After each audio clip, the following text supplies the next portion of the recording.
Good evening, good morning, everyone. It's my pleasure to be your host here today. And this is our fifth forum out of a total 15 forum. One world, one family. I'm the Vice President of ICERA. And a little bit about AERA. As you may know, the American Educational Research Association, founded in 1916, over 100 years. And main goal is to improve education process by encouraging scholarly inquiry related to education and evaluation and promoting the dissemination and practical application of research results. And now AERA has over 25,000 members, faculties, researchers, graduate students from 96 countries all over the world. So it's the largest, oldest, and most respected educational research organization in the world. Next, about the CTBE, CTBE, it's Confucianism, Taoism, Buddhism, and Education SIG. It was established back in 2008. Dr. Hongyu Wang from Oklahoma State University and Xin Li from California State University. Core mission is to share research on how Confucianism, Taoism, and Buddhism in both classical and contemporary schools of thought can be applied to enhance educational theory and practice every day. And the main purpose is strive to serve as a home, as a bridge, and a platform for collaboration in advancing human civilization and social change together. Board members include Dr. Dengting Boyanton, Dr. Jackson, Dr. Lin, and Dr. Wen Jiekwang. And this year, this is the pre-AERA virtual forums. There will be a total of 15 sessions, and today is the 5th session. And for the last 10 weeks, from January 28th to April 12th, we will be the pre-AERA virtual forum. There will be over 50 speakers from 39 universities, organizations, and 7 countries. They're all coming from cross-discipline, including philosophy, religion, education, psychology, history, educational science, and Chinese medicine. This is a complete list of all our speakers from January to end of April. And very quickly, today's agenda, we have 5 minutes for opening, and we'll start our conversation with our distinguished guests today. We have 3, and we will have a Q&A session about 10 minutes, and then we'll close for 5 minutes. And first, let me introduce Mr. Ryan McElveen. He is a non-resident fellow at the Center on Contemporary China and the World, the preeminent center on China Studies in Hong Kong at the University of Hong Kong. He serves as managing director of the U.S.-China Education Trust, where he oversees organization operations, programming, communications, and development. Ryan previously served for 12 years as associate director of the John Thornton China Center at the Brookings Institution, where he supported a team of resident and non-resident scholars as research staff, launched and coordinated the U.S.-China Leaders Track 2 dialogues, hosted major public events, retreats, and study tours in U.S. and Asia, managed donor relationship, and oversaw longitudinal global partnership. Ryan is serving in his 3rd term as an at-large member of the school board in Fairfax County, Virginia. Ryan is also the founder and managing director of the Global Leaders of Fairfax County program. He holds a Master of International Affairs in Human Rights from Columbia University and BA in Anthropology and East Asian Studies from the University of Virginia. Next, we have Dr. Phillip Hui. Dr. Hui is an educator, system thinker, and social entrepreneur based in Los Angeles. He founded Lifewell Learning Institute, Los Angeles. He initiated the Lifewell sharing movement, advancing a daily holistic wellness practice framework. The Lifewell ABC lifestyle, active, balanced, connected, to support hope, health, and happiness. Dr. Hui's academic roots are in international and comparative education and teacher education policy. His current focus bridges well-being service and community implementation, translating research from neuroscience, psychology, nutrition, lifestyle medicine, and responsible AI into standardized, low-burden micro-practice and measurable community learning routines. His research interests include participatory action research, implementation science, intergenerational learning, haptic information, well-being education, and community diffusion through service learning. He's preparing an LA-based living lab to study ABC practice with 3,333 ambassadors, aligned with LA28 legacy goals. Last but not least, our distinguished founder and president of SAERA, Dr. Dengting Boyanton, currently serves as the president of Sino-American Educational Research Association, SAERA, for the Confucianism, Taoism, Buddhism, and education sake of AERA. As a Chinese American who lived in the US for 14 years, Dr. Boynton has near 20 years of classroom teaching experiences and 11 years of teacher training experience both in the States and in China. Dr. Boynton once worked as an assistant professor of education psychology at the University of Texas and Long Island University, where she served as the director of childhood education program and the co-director of TED Conference. Dr. Boynton received her PhD in educational psychology from the University of Virginia. Her research interests lie in classroom teaching and learning, student-teacher relationships, engagement, motivation, instructional pedagogy, and curriculum design. Dr. Boynton was the founder of mutual value theory and has given over 100 national and international presentations and workshops on mutual value theory. Dr. Boynton is a member of the AERA and American Psychology Association APA. Dr. Boynton is also the founding president of SAERA. Her work has been featured in such publications as China Daily, China News, Xinhua News, Yangtze Evening. Dr. Boynton's book, Towards a Mutual Value Theory, Teachers and Students as Co-Learners, was published by New York Publishing Company in 2014 and is now available more than 10 countries. Without further ado, let's start with Ryan. And Ryan and Dengting will all come from University of Virginia. That's the first connection. So wahoo wah, very proud. Great to have you here, Ryan, and very impressed by your achievement, especially for the youth leadership program. To start us off, would you like to tell a little bit more about that program and how did you get interested in starting that? Well, sure. And first of all, thank you to Dengting and Yubo for having me here tonight.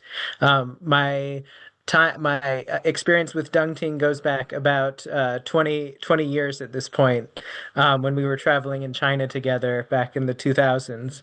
And of course, I've worked with Yubo for more than a decade in Fairfax County.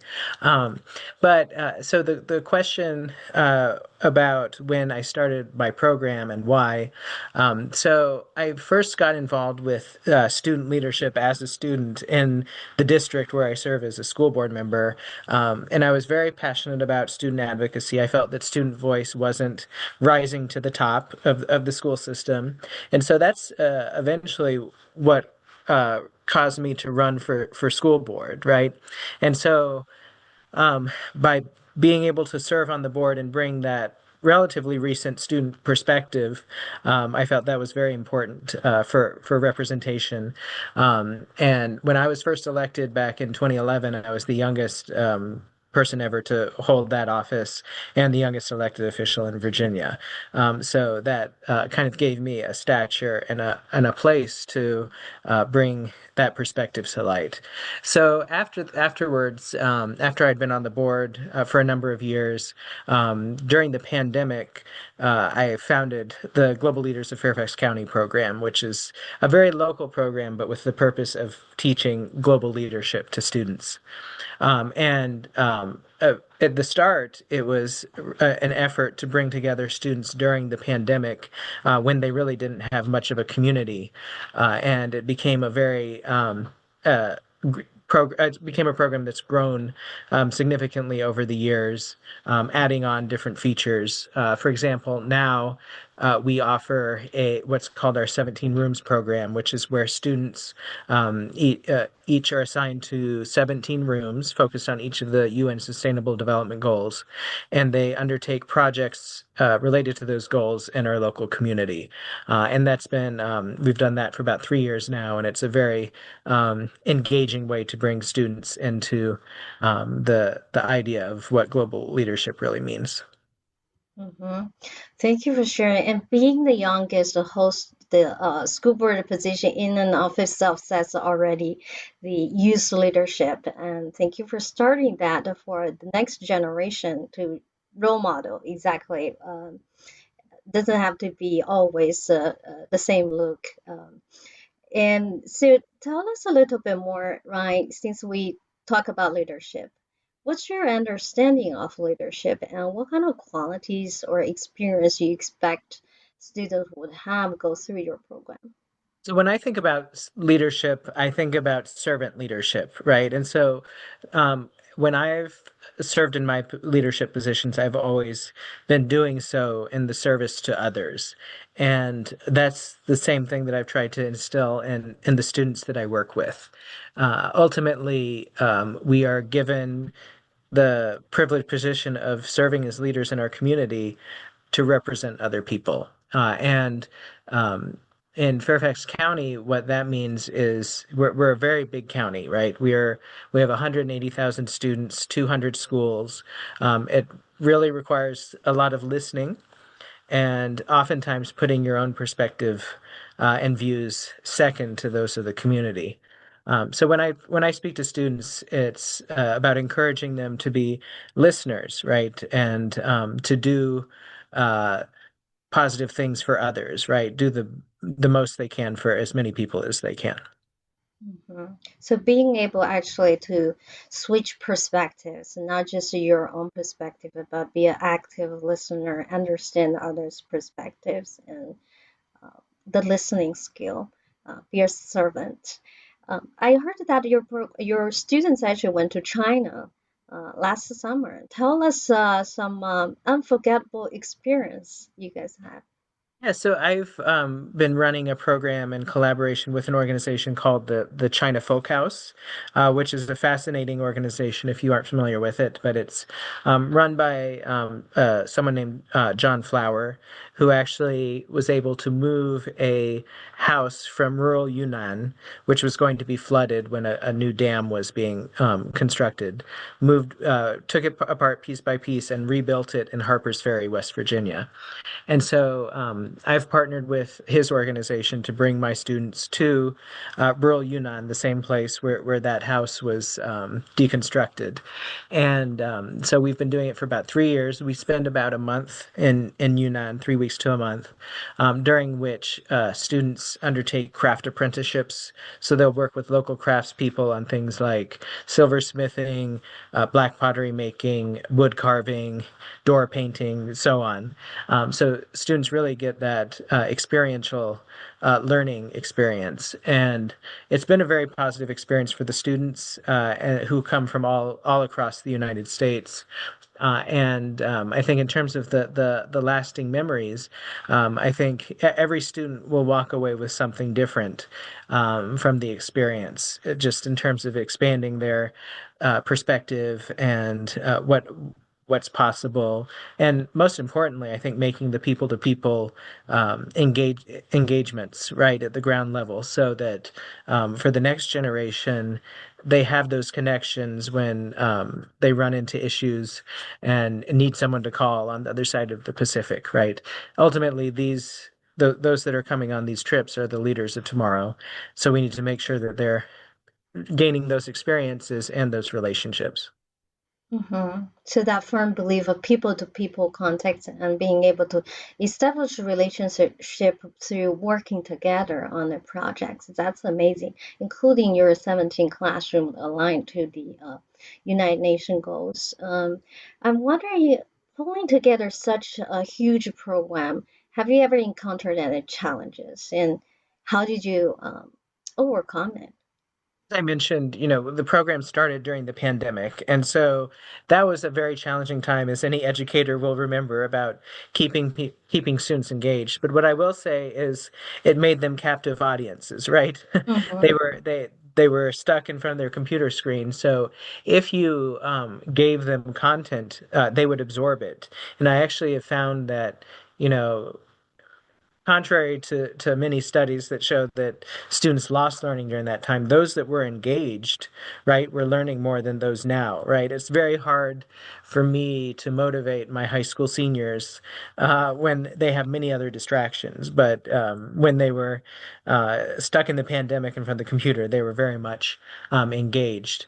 So that's been one of the interesting things I've taken away. And it's obviously like any program, you have to reinvent over time, and an in-person program is very different than a virtual program. And Mm-hmm. so for me, it's just been about trying to find experiences that really engage the students, whether that's going to China or just, again, engaging in local projects focused on sustainable development goals. Mm-hmm. Yes, I think the only silver lining for a pandemic year is actually force us to explore alternative ways of learning, a different type of learning, not necessarily measured by classroom teaching, learning, and tests. So that's actually a very positive thing. And even think about project-based and cross-discipline, which we all talked about. So now we have very limited time. I'm going to move to our next speaker so that everybody have time to ask any of the three distinguished guest questions in the end. Thank you so much, Ryan. What a great program you have. Next, we just talk about youth leadership, building leadership in the younger generation. And now it's really good start to think about the elderly, the other end. And now we have Dr. Phillip Hui, who actually going to tell us about his program. Dr. Hui, would you like to either present your slides or just talk through? Yes, good afternoon or good evening, everyone. I am in LA right now and in the Long Beach University. And I would like to share with you today with a PowerPoint. My topic is a forest life, a forest nation. I would like to introduce the Lifewell sharing movement and ABCD living for community flourishing. I know that there are many specialists in flourishing, so I would like to get your response about this movement. And I know one world, one family is a great idea for everyone if we can live in this harmony society and flourishing together. I know some of you will come to LA, Los Angeles, for the AERA conference. I do suggest if you have 1 or 2 day holidays, come to Long Beach. This is a waterfront of Pacific Ocean, and just contact me. I will be your tour guide. I would like to also introduce another important date.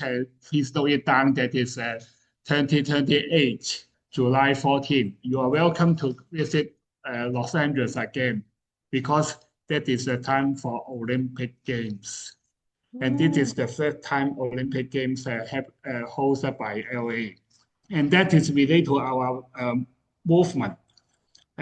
First of all, I would like to explain what and why Lifewell sharing movement matters. Just because we live in the paradox of our age, more information, yet less wisdom. Longer life, yet deeper loneliness. Faster technology, yet fragmented communities. 40% of adults over 48 age report feeling lonely. 50% increase diameters risk for social isolation. 68% of intergenerational program can improve their health. So the science of flourishing is real and actionable, but we need a movement to deliver it. We named the movement the Lifewell sharing movement. Our mission is to empower 10,000 Angelinos to flourish by the LA 2028 Olympics. The theory of the change is we encourage the people to join a discovery day and then understanding what is ABCD living, and then do 28 days, 4 weeks for practice. ABCD mean A for active, B for balance, C for connect, D for disburdened. And then we use others ways to train to the ambassador and back to the ABCD, that is the core practice. We know a lifestyle is matters for health and well-being. And we use this ABC to calculate cultivation of the young, the positive things. A for active, mean move intentionally. And B for balance, resource rhythm. C for connect, deepen relationship. D for disburdened, that is yin for the Chinese culture. We encourage people to release or let go all the abundance, physically, emotionally, or socially. If you practice all this ABCD, you have the synergy flourishing. And then you get 9H outcome. 9H is happiness, health, hope, heart, habits, home, hand, heritage, humanity. Especially the habits. We promote vibrant habits, and we believe daily practice could sustain habits. So our objective is to train 3,333 community ambassadors within 15 months from now to 2028 July 14 Olympic Game. And so those people practice ABCD living, they will have flourishing outcome, and we will measure it. Right now is by paper and pencil. Soon later, if we partnership with AI company, we will develop so people can use cell phone to recording their practice. But I would like to use this opportunity to encourage every participant to consider to join our movement by joining us as a co-investigator. We need your expertise in positive psychology and well-being science, or educational research and learning science, or community health and behavior science, or cross-cultural research method. We would like to form a multidisciplinary research team to do action research for these 3,333 ambassadors. They practice ABCD living, and then measure by their shared story, their real life story, documentations of what they have really done, and show how much improve in their life in terms of health, happiness, and so on. We already use a subjective self-check outcome assessment. We name it Lifewell score to identify their status. So this is a really great opportunity to work together to promote flourishing. So that is our vision, and we really live in reality. We know we want to close the health gap. Mm-hmm. And now we promote this Lifewell sharing movement is really to show people in LA are concerned, are aware of the way to be healthy and happy. Mm-hmm. So for all of your specialists or academic scholars, I would like to I invite you to help to co-create this Lifewell sharing movement research together. So please contact me after these sessions. I would like to let you know more about what we are doing. In fact, I will have this opportunity to meet Dr. Dengting in April, talk about this research. And thank you for giving me this opportunity to share our dream and patterns. Thank you, Dr. Hui. What an interesting project, and will be perfect. I see the graduate students to get a hands-on research experience and data collection, measurement. And Dr. Hui, could you tell us a little bit, how did you get inspired to start such a program? Well, it is because my own health problem. I served the rural kid in rural China that time from 2005 to 2016, totally 12 years in rural China. And unfortunately, when I go to Xichang for the education investigations, and I got stroke in the train when I went down by train, and that time I was over 60. A so-called Borsche, PhD, Right. and I am ashamed I do not know how my brain work, how it work operate, how to protest it, and so I also worry about the second chance of stroke again, and because my data said most 30% of the stroke survivor will have second stroke after 3 years.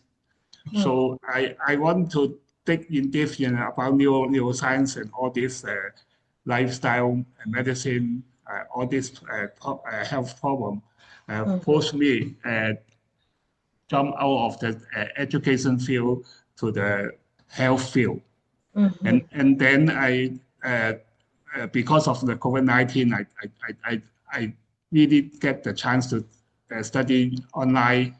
And then right now, I really figure out the way I believe that is micro action, micro behavior change can guarantee you will have healthier, happier, and fulfilling life.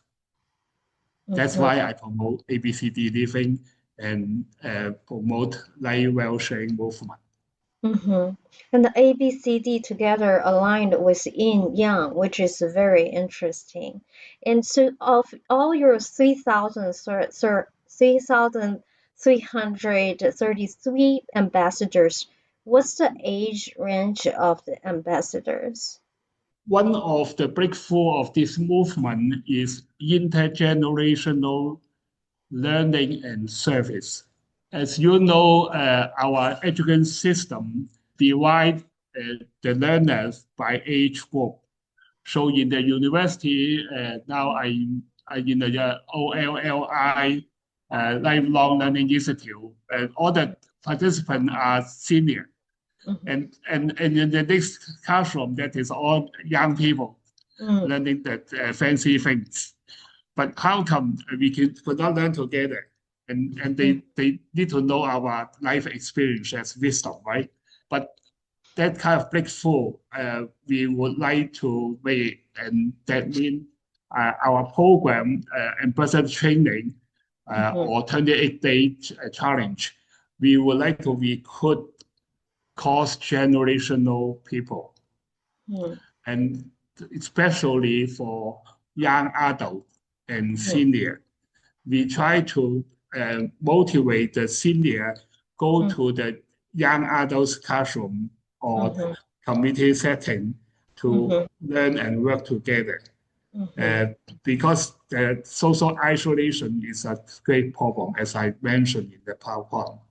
Yes, exactly. Even though with technology, we feel we look more connected, but it seems to be also on the other end, more isolated for some reason, right? So, really interesting project, and I think your own experience is a living example of a flourishing life even after 2 strokes. That is very impressive. And also Dengting ever also shared you had a really impressive experience in China, living together with the families, uh, the orphans. So truly a flourishing life as a living example, Dr. Hui. Um, I'm wondering, given the time, we will now move to next speaker, and I will come back to for questions for all three. Thank you, Dr. Hui. Thank So, you. okay, last but not least, we have Dengting, Dr. Dengting Boyanton, way Yay. back at UVA those days over 20 years ago. Yeah, I know. Time flies. Yes, Well, across getting time and old. space. Right, across time and space, one world, one family. We're here together tonight and talking about flourishing life. Yeah. And Dengti, so to sum it up, we touch upon the youth group and we have the elderly group, senior community. And why don't you wrap it up and tell us a little bit more about your theory of flourishing? Yeah. First, I Flourishing want life. to share. I can get emotional very easily. So when I'm sitting here, listen to Ryan's journey and especially Dr. Shu's journey, I was very, very touched. And even though they work with different groups and populations, but I see something in common. It's the human strength and human resilience. And Ryan started this youth empowerment leadership group during the COVID when everybody was stuck in the house, and Dr. Xu started the program when his own health was impacted by the 2 strokes. I still remember that day. I was saying goodbye to him, and he was because of his health issues. That was very, very moving. All right, so back to my program. How did I start the Flourish Tree of Life? My journey is a little different. I think I would like to share 3 stages of my, I would say, educational career. The first stage, I have a little slideshow here. The first stage is actually when I would say at UVA, before the whole UVA, I was just always fascinated in learning, always fascinated in how people learn and how can learn better, more effective. And I enjoy helping my classmates how to learn. So when I was at a UVA at University of Virginia for my doctoral research, I picked the topic of classroom learning. And when I was doing the research, and I thought I would discover all those techniques and strategies and tools, but I was very shocked. I was shocked to see that it's not the instructional techniques. It's not the high quality, content, but it's actually the psychology underneath it, especially like how students feel, what is their background and where they came from, what is their aspiration for the life, what is the relationship between, the student and teacher, how confident they are. All these impact how they learn.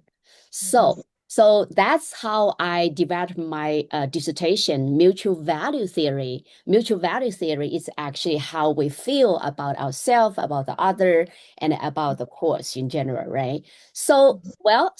And then I became a professor, and I was like, yes, I found this like holy grail of education psychology. I know how it works. But when I became a professor, I encountered some challenges, which is when I try to write proposals to seek funding for my research, like Dr. Xu, Dr. Hui is doing here.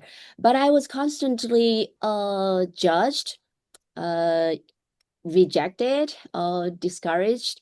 And the main problem is they say, well, you are not studying the right population. you're not doing the right research method. I was very confused. And they say, well, we only fund population who are minority at risk, marginalized population. Students have behavior problem, emotional problem, social problem, and your population has no problems. So you are not qualified to receive our research funding. So I was very discouraged by this because I feel like, what do you mean? Am I doing something wrong? Am I studying the wrong population? Is it wrong to study how people learn, how to learn better, more effective, more productive? So I would say, also when people ask me, what do you do? I say, I'm a psychologist. They say, oh, you must study those autism, ADHD, depression, anxiety. I was like, no, I don't do those things. So I always feel like must be something wrong with me. I'm a psychologist, but I'm not doing what a psychologist is supposed to be doing. So that's the stage until 2018. I accidentally learned about positive psychology from Dr. Kai-Ping Peng. He was a professor at Tsinghua University. And that's like a new light for me. And then I was like, wow, positive psychology. And then once I learned about the definition, what it does, and I learned about multi-seligman, and then especially when he said, psychology should not just to study those sick people, ill people, and not just remove the suffering, the pain, or cure the illness. Psychology should do more. It's about how do we help a person flourish to the best optimal self. And that's when I felt like, wow, okay, sounds like I am doing psychology, what it's supposed to be doing. So that's the second stage. I started to shift from learning to the positive qualities. And then I decided to go to UPenn to study with Dr. Martin Seligman because I felt like this is exactly what I have been fascinated about. This is exactly what I want to do. So I decided to go back to UPenn for get a master's degree. And then because Seligman inspired me two concepts. The first one is the tree of life. He basically compare each individual as a tree of life. And then the other concept is flourishing. Somehow I just fall in love with the concept of flourishing. It's like a beautiful image for me. Yes, I love it. And so when I was studying at UPenn, I feel like Seligman is more tell us what psychology should aim for. It's like the what, the question, but I'm interested in the how question. So how we can help each individual to learn, to grow, and to flourish. What can psychologists do? So for example, why we have so many teenagers, even in general population, suffer from this kind of anxiety, depression, all kinds of mental crisis. So is there any way we can prevent that from happening? So with that question, I started to keep investigating how can we apply the positive psychology to education. So it is through that period for my master's thesis, I developed this kind of flourishing tree model of curriculum. So that's what we'll be introducing today. So that's basically 3 stages I want to quickly share here. So here, for example, I basically go through 3 different stages. The first one is when I was working on my PhD at UVA, and that's a stage I focus on learning. And then the second stage is at UPenn, I started to shift my focus to positive qualities. And then from the third stage, which is I am right now, that means I'm focusing on the flourishing or the, the root of life or flourishing tree. Yes. Yes. So Yeah. a long answer. Beautiful. When you say the flourishing tree, we think we're DC here with the cherry blossom. I know, cherry blossom. It's so beautiful. Yes. And we hope to keep it longer. So I really like the shift you have from negative to positive. Nowadays, we keep talking about not having kids on the screen using phone. But rather from the positive perspective, let's do something more positive that naturally engage them and without keep saying not do something, but started doing something positive. Love that perspective shift. Yeah. Tell us a little bit more, Dr. Boynton, the curriculum model. If someone actually teaching it as a class, what kind of curriculum model Flourishing Tree would look like?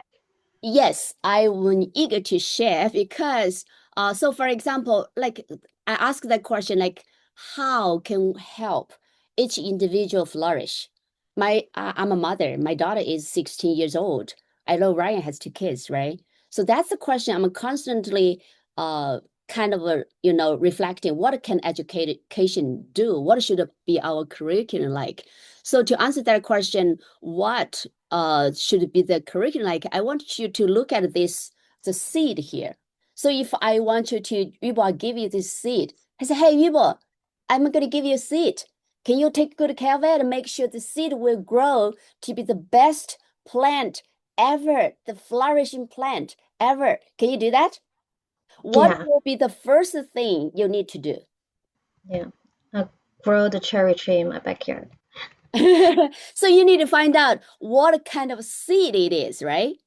You need to find out what is its nature, what kind of potential it have, what are the characteristics, what are its kind of all kinds of survival needs, and how frequently, what kind of soil, how much light.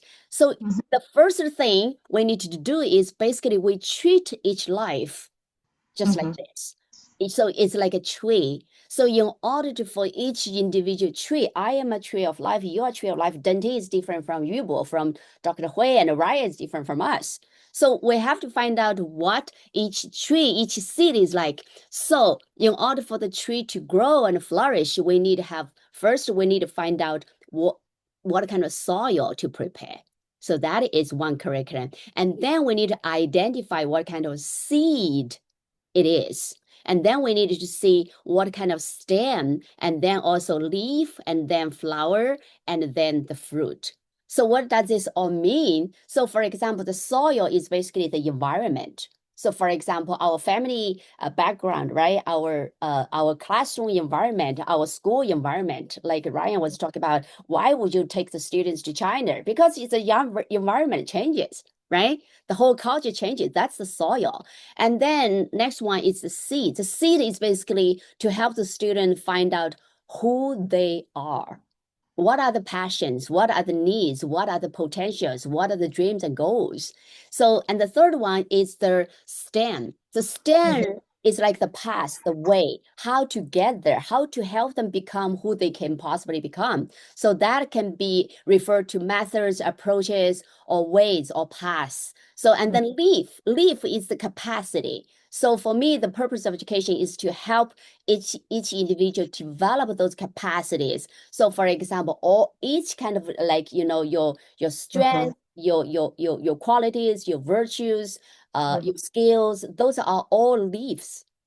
So we want the students to grow as many leaves as possible so that they have the skills and tools and methods to cope or deal with all kinds of challenges in life. And then flower, it's the state. The state is like your mental state, your emotional state, your physical state, your energy state. So for example, an ideal flourishing is like, for example, I feel in a good state right now. I'm positively happy, I'm energetic, and I get enough rest, rather than a lot of people are very successful, but they also feel anxious, anxiety, unhappy all the time. And the last one, the fruit, is basically become the person you can possibly become. You develop their potentials, your qualities, your skills, your capacities, your virtues, and you can also give back to the society. So that is the whole curriculum is about to help each individual, the tree, to learn, grow, and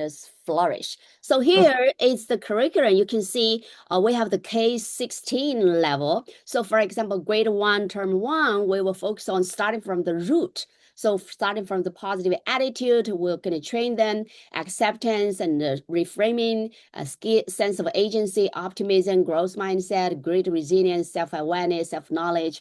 So you can see here the whole curriculum we will start from the basically from the root, and then we will move to the seed. The seed is basically about to find the students who they are. So such as self-awareness, self-knowledge, self-confidence, find out their signature strengths, self-motivation, self-control, self-management skills, self-determination. And then we're going to move to the trunk. The seed is a relationship. So relationship for the self, with others, with family, with the challenges, with the world, with the society. Like Ryan was doing, is basically develop relationship with the world, with the community, right? Community service. Like Dr. Hui is doing, is to develop the relation, like seniors develop relationship with the younger generation. And also the trunk is basically, you're going to learn all those skills, such as, learning skills, concentration skills, planning skills, goal setting skills, researching skills, analyzing skills. It's all kinds of skills you need to learn. And then the leaf is the ability and capacity, such as your bravery, diligence, responsibility, creativity, communication skills, emotional regulation skills, public speaking skills, healthy living, joyful living, meaningful living skills. And that's the flower. The flower is the state. Basically, you know how to organize your day, schedule your day, planning your day so that your mental, emotional, physical state is all at its optimal level. And the last one is the fruit. The fruit is a two-part. The first is a flourishing life. Basically, it's a self-actualization. You become the best self you can possibly be. And the next one is a flourishing planet. Basically, you have that value, that contribution you can give back and serve the society. So that's basically what the curriculum is about. Yeah. Sorry, What a running out of flow. time. We can stop here and then open for the questions. Yeah. So Yeah, I think we yeah. can definitely do that. Thank you for sharing the curriculum. It looks amazing. I also feel like we'll all become gardeners and planting trees Yes, and grow I want to fruits. add that it's actually the inspiration Seligman got is from gardening, because I've been to his house. He loves gardening. Even positive psychology, the concept, he got it when he was mowing the lawn in the garden. Yeah, yeah. So definitely, it's the whole tree is like a gardening metaphor. Yes. Right. All right, Nature let's teaches open for us a lot. questions. Yes. Yes, let's open for questions from our audience. Okay, sure. I could go first. Yeah, go ahead. Yes. So I'm a visual artist, and I'm really engaged and inspired and admiring of what Dr. Boyan said. You said that like every individual got different like potential, and then just like following that, and then to using like the foreign words and then to grow them up. And then so recently found that so my future career, my dream is to be an art therapist. And then and then what I'm doing right now, I found that especially young people or like teenager like me, like in this generation, we're more being attracted by visual things or about something about your sensibility. So that I'm working on with my first music album, which is about how to transform your past experiences, your memory, your trauma into your own energy, into your own strength. And then so that I came out with one question is that, so how can highly sensitive and emotionally intense individuals like transform emotional overwhelm into sustainable growth instead of burnout? Because I feel like this is what the issue that we encounter, especially in our generation right now. That's a very good question. That will go back to my curriculum, which is the trunk.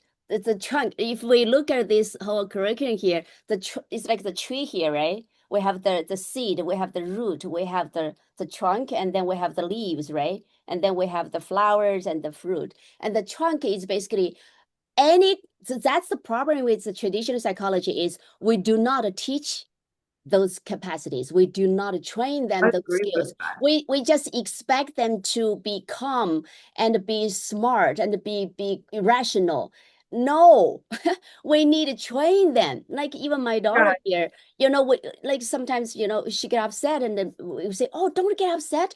Of course we'll get upset, because things are not going well. We just needed to learn how to recognize our overwhelmedness, how to be aware of it, and then regulate. Those are all skills we need Yeah. to learn. Nobody is born with those skills. Yes. And I found that this question is really also based on your own self-acceptance. If Yeah. we not, Yes. yeah, if we not, we can't like. So recently I came up with a question that I really like label myself as more an independent feminist artist. But if I'm not even accept my own appearance, my own strength, my own talented, or how I encounter with this society, and then how could I be a real independent woman? Yes, that's beautiful. That's exactly what I was talking about, the seed. So for example, we could look at it here. It's very important, but school, we don't teach those things. Is that right? We do not teach the seed here, positive self, your self-awareness and self-knowledge, and you accept who you are. But we normally, we have the standards, that box. Everybody has to fit into that box. And if you don't fit, you'll feel bad about yourself, right? Yeah. Mhm. Yeah. Yeah. Thank you for your question. We have one more question in the chat. Question. Yeah, from Okay. Shuli. Yes, Shuli, you want to unmute yourself? Yes. Yeah, Dr. Hui, can I ask you a question? Lifewell, LA's vision from ABCD to thriving. For someone just knowing this concept, what's the simplest and most important step to truly thrive in our daily life? Dr. Hui, you want to That's respond? what I want to ask. For Dr. Hui, Yeah. ABCD. How does ABCD translate into daily life? That's a good question. So What do you do with your fingers? is a simple behavior you can follow. For example, A for active. We mean active in body and in mind. We encourage the people move more. For example, in daily life, if you can walk daily, at least 5 days in a week, whatever 5,000 steps or 6,000 steps, it depends on your time and age. But you better to not sit in the couch or in front of the computer all the time, just because the research show that sitting more than 6 hours is equivalent to smoking 16 cigarettes. That means that damage for your health is large, and it's better to do some kind of exercise. So it depends that the people, the lifestyle, if too much sitting, and better to move.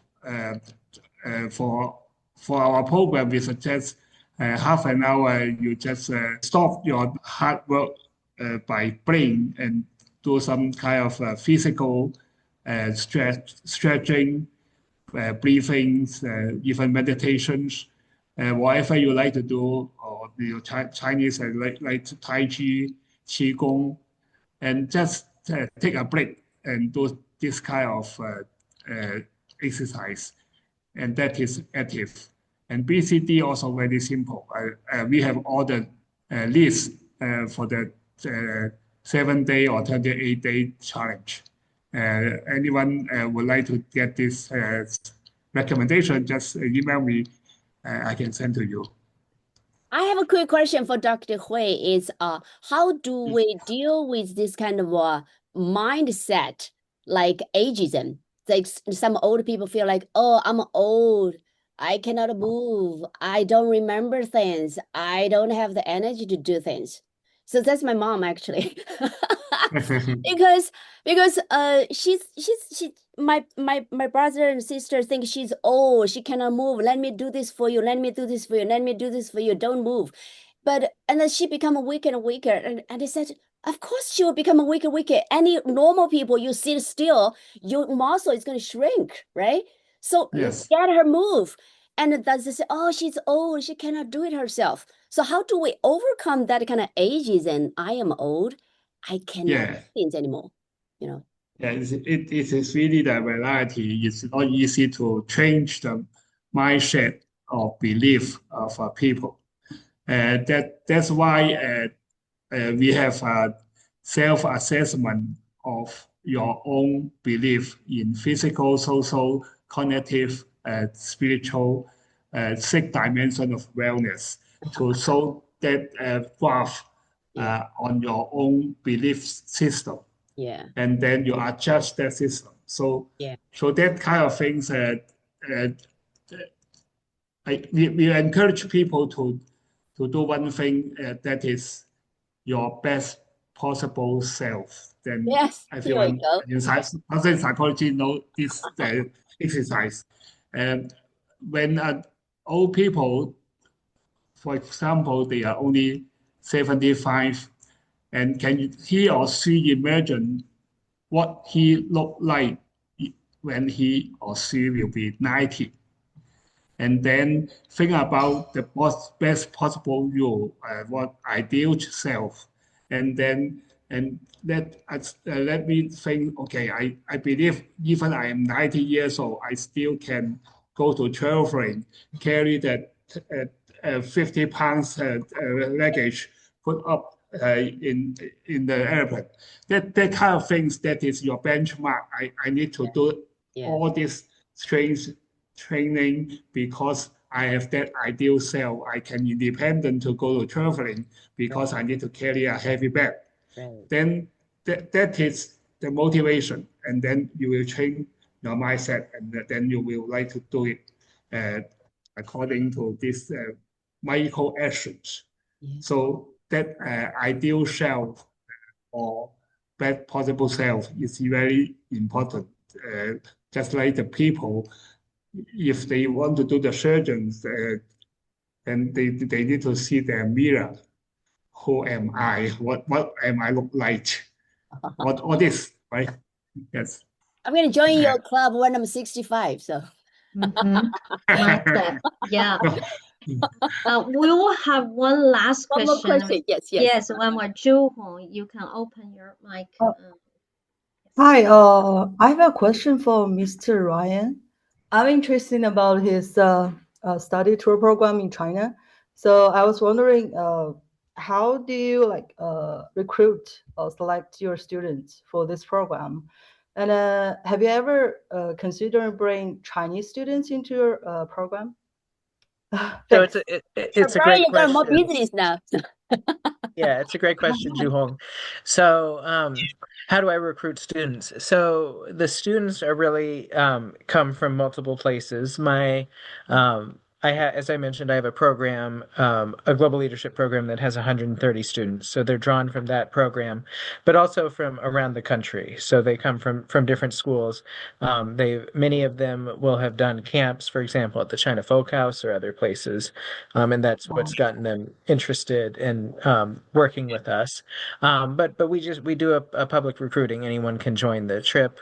We target high school seniors through college age students, just because those are mature enough to undertake the work that we do. But I think there's a second part to your question, and I'm forgetting it. Yeah, have you ever considered bringing like Chinese students? I Oh, guess yes. So, that's one of them already. so we have when we are in country, we typically we do people-to-people exchanges with students on the campuses of Tsinghua and at various high schools and middle schools throughout the country. And this past year, we brought Chinese students with us to undertake the craft apprenticeships with the American students. So they were doing that work together. That's And great. that's something we're going to continue this year. It's hard during the at various times of the year whenever you do these programs to align the academic schedules so that you can get Chinese and American students Yeah. together. But during the summer is the best time to do it. So that's when we do our program. Wow, that's cool. Thanks for sharing. Thanks for sharing. Is it expensive? Do you have an age limit? Like, am I too old to apply? Just kidding. You can come chaperone, Dengting. I want fine now. Yeah. We all want to join. Yeah, great. That's awesome. I hope all of your programs are flourishing. Flourishing. Flourishing, right? It is, as we're talking. Yeah. Time is too short. I feel like we are like old friends chatting over a cup of tea. We need to do that in person one day. But unfortunately, we have to say bye and good night and good evening for closing up tonight. What a great session today. And thank you for all three distinguished speakers and all of our audience here with us. All right. I also thank Yubo for their host. Thank Ryan and Dr. Hui for joining us too. Your stories, your experience are so inspiring, so meaningful, and so much needed. Yes. Keep up with all the great work. All right. So, and thank the audience for participating, listening. Dr. Meng, you want to say something? He's also from UVA. I feel like today is a UVA. Oh, wow. We need to end with the. You want to say hi before we move on? Just want to say hi and greeting from Raleigh, North Carolina. I graduated from Virginia in 1980, and my daughter graduated 2012. Anyway, it's so grateful to see so many the Wahoos, the online, and also Dr.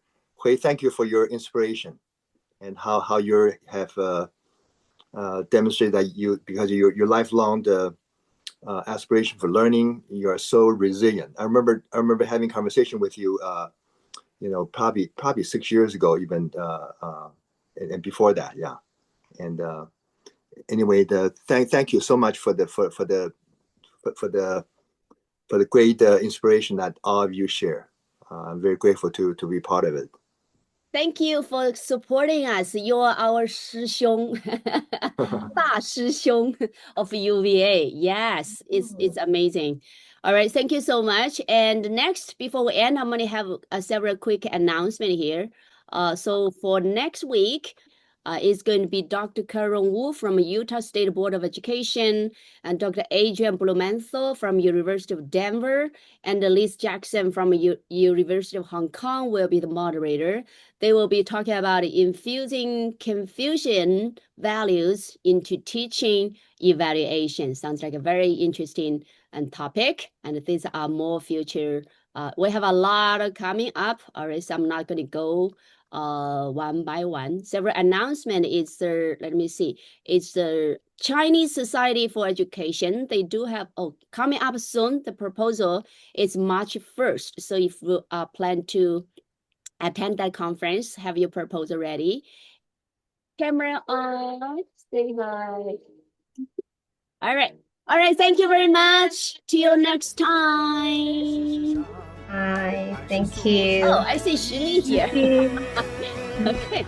Yes, do another one. All right. Thank you, everybody. See you next Bye. Good night. Dr. Wayne. All right. Thank you, Brian. 谢谢孟老师。谢谢邓婷，Thank you。